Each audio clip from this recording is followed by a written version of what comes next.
The United States has been facing problems recently with student engagement. How can we truly get students to engage and care about school and their education? First, we will define what education is. The philosophy class states that the definition of education is to gain knowledge and information about the world and yourself while developing the skills of reasoning and judgment. This definition is true because it envelops the obtaining of knowledge and the acquisition of skills. Education is important because it allows the human mind to grow and develop, allowing a person maximum opportunities to reach success.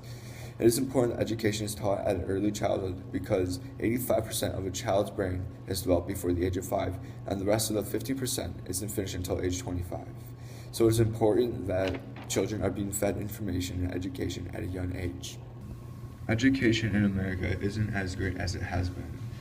Seeing that we are ranked number 28 in the world, and behind countries such as Singapore, Hong Kong, South Korea, Japan, Taiwan, and so on. But why are we behind? And what can we do to improve ourselves? After researching some of the top countries in the world, such as Singapore, Hong Kong, and South Korea, there has been found a constant trend. This trend is the use of technology. In Singapore, an administrator by the name of Mr. Oni Kun stated that technology can transform how education is delivered. This quote is significant because it just shows how important other schools find technology is in other countries.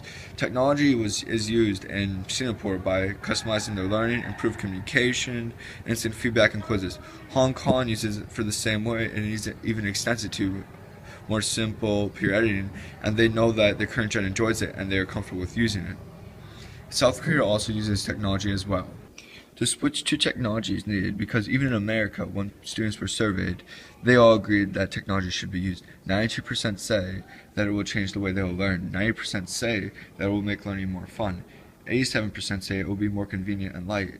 82% say it will help them do better in class. Seeing that so many students are apt to change to technology and seeing that so many want to change to technology just shows how engaging and more of a want the students will have to learn.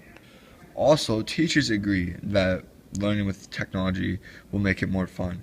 In a survey conducted by Quizlet by over 20,000 people surveyed, 80% of the teachers said that the technology will make learning more fun, and 51% of the students agreed with this.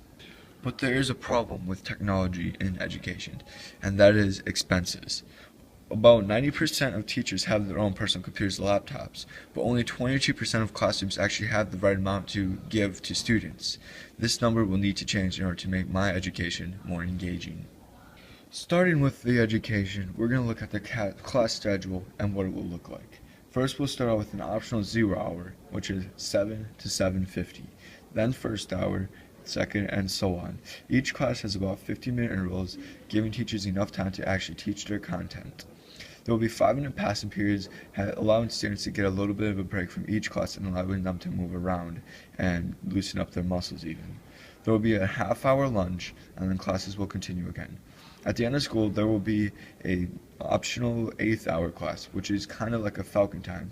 With both the 0 and 8th hour, it will give students a really decent amount of time to just improve school, and each of these times will allow them to communicate with the teachers. As you can see, 50 minutes have been cut off the school day, making a school day around 6 hours and 10 minutes long.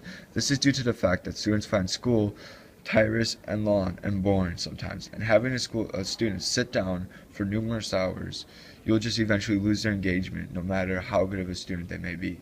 So cutting the school day will allow students to be more engaged and more into it and less bored. With the 50 minutes cut off from the day, where does that time go?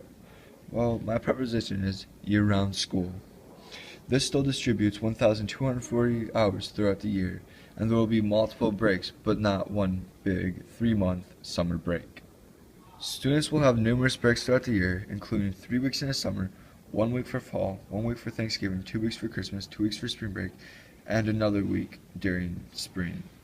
This is all cut into even intervals throughout the year to allow students to chillax and relieve some stress from multiple schoolwork and assignments. There will be no assignments assigned over these breaks to give students the maximum amount of relaxation.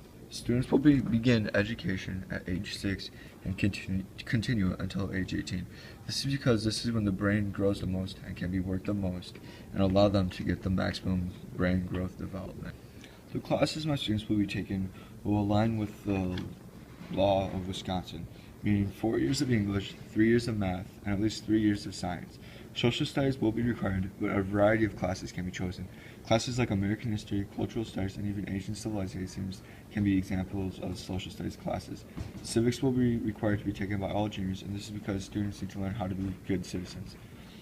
The reason being for the different types of social studies classes is to give them the most amount of interest and engagement, because students sometimes like ancient civilizations, but some don't care. Some like American history, but some don't care. So this means that they can choose a class of interest, allowing them to be engaged as much as possible. Grading in the education will be very similar to Whitnall's, except there will be an addition of a 5+ system. This means that students who do the extra credit and do go above and beyond will receive the 5+ points. This allows them to look better on their GPA and their overall grade, while students who just do what is required of them get a 5. This is because there's a discrepancy in Whitnall currently, where getting a 5 is either above and beyond or doing what you're being told. In the education system, there will be a set 5, meaning that you've done what you've done, and a 5+ for those who have gone above and beyond. How will technology be used in our education? Technology will be used for giving quizzes, but not for just tests, but actually practice. Google Docs will be used for peer editing and teacher editing. Communication will also be improved, allowing students to talk with teachers whenever and wherever they are. Simulations will also be used, allowing students to understand things that just can't be seen or in a lab or demonstrated in a classroom. It also will allow instant feedback for grades, allowing students to get instant satisfaction for what they have done. Although using the technology can be very helpful, there will also be some negative consequences, such as a great potential for distraction in games and abusing the easy communication between students. But this will be handled with disciplinary actions by confiscation of the tablet or the technological device for a certain period of time. Communication will be improved using technology by having teachers use apps like Facebook, Instagram, and Snapchat. This is because these are things that students confidently use and check and consistently look at. Students also don't have to go out of their way, quote unquote, to communicate with the teachers.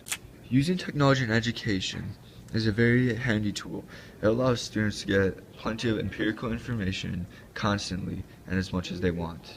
Using this empiricalization, they can use the rational skills that they will be developing throughout our educational years to actually think and engage themselves in learning. Overall, the new education will be the best because it allows students to be engaged using technology they are comfortable with, and it also makes them less stressed due to the consistent breaks.